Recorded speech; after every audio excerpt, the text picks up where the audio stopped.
Senate. This beautiful red color is modeled after the British Parliament House of Lords. We also borrowed their color green in the assembly you'll see shortly.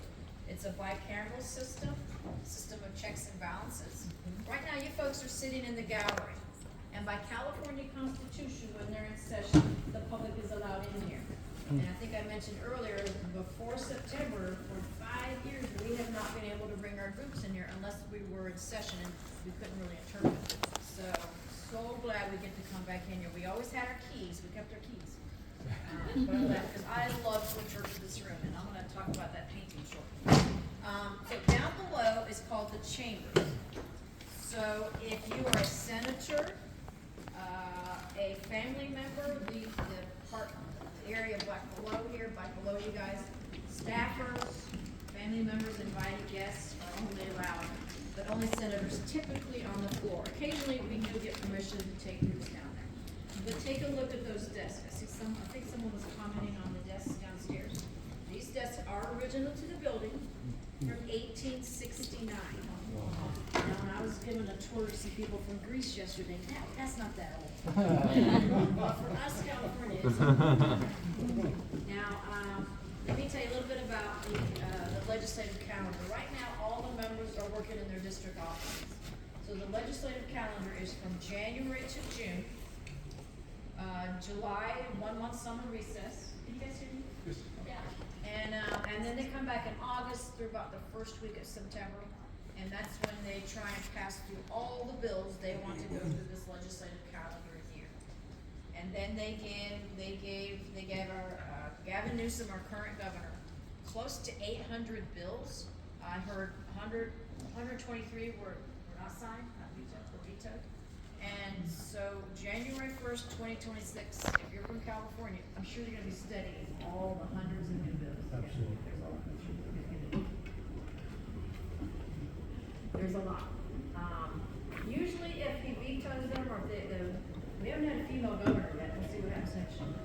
Typically it's because it's redundant, there's one already like it, or it does not fit into the budget. That's typically why they veto it. Downstairs in our bill room, when they are in session or in the committees, we need to pick up their agenda for the day, what meetings, what their agenda is when they're in session, so that'll explain that to you. Now here they do a traditional roll count vote. I don't see anybody working down there. You see the blackboard at the front of the room? When they're getting ready to vote, all the members' names will be posted on there electronically. Now I'm going to point to this middle section. The clerk will stand there. These white tabs have all the members' names. When they are asked to vote, either aye or nay, yes or no, the clerk, if it's a yes vote, he'll push the green tab, a red vote, a red vote and a no vote, a red tab. And it will be posted on the board exactly how each member voted. So you can see how every member voted on a particular bill or resolution. In the assembly, they do it totally different. We'll talk about that. And now, can you see the gold above the blackboard? That is in Latin, and it translates to, it is the duty of the senators to protect the civil liberties of the Commonwealth, or you could say republic. That's the senators' mantra. And then above that, of course, our first president of the United States, George Washington. Have any been watching the Ken Burns special just came out, The American Revolution? So good. Yes, I'm on the 3rd episode. It's a little harder to watch than I thought. That was a bloody sight. All right. This painting has had an incredible journey here. It was painted by a woman in 1850, Jane Stewart. But it is not signed by her. Women typically couldn't or wouldn't sign their work back then.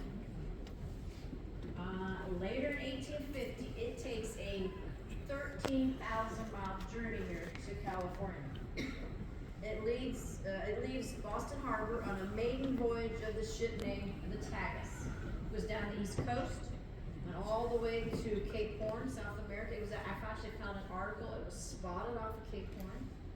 Came up the west coast, coming into the San Francisco Bay, the ship ran aground. That was basically in the hull of a ship for several months. You could say, I guess it was beached.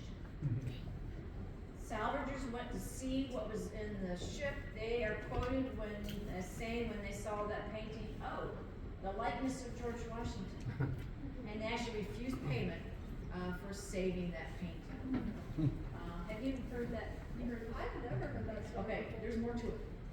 This is my favorite thing, that's the oldest artifact in the building. So then it comes, after they've salvaged it, it comes here to Sacramento.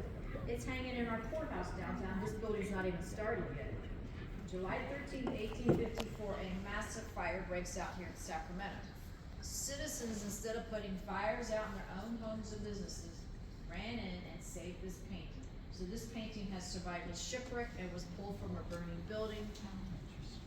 To me, it represents perseverance, never giving up. And the frame did come with it, and you see this, the state seal mounted above that? That is dipped in gold, era gold.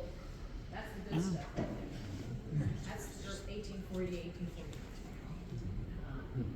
1840. Now above that, now if you're in this area, that is Minerva. From this view, it looks like her head's cut off. Don't worry, she's fine. You guys can see she's intact.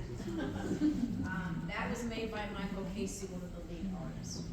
Now let's take a look at the ceiling above our heads. They did have to lower the ceiling in the early 1900s when they added the fourth floor, about 6 feet. You guys see my red dot here? Mm-hmm. Okay, this is called the egg and arrow or egg and dart pattern. It also represents life and death, like that black and white marble tile below. And on your far left at the very top, that's also the egg and dart pattern. And then, doesn't this look like teeth? That is dentals, that's just decorative. Now the gold above these columns, that's an imitation process, imitation gold leaf process called Dutch. Now, they are typically, during their legislative calendar year, in session on Mondays and Thursdays. Tuesdays and Wednesdays are committee meetings and hearings which the public is invited to. And Friday, their travel day. If their district is in Southern California, they'll fly out Thursday night, Friday morning, and fly back Sunday. Question?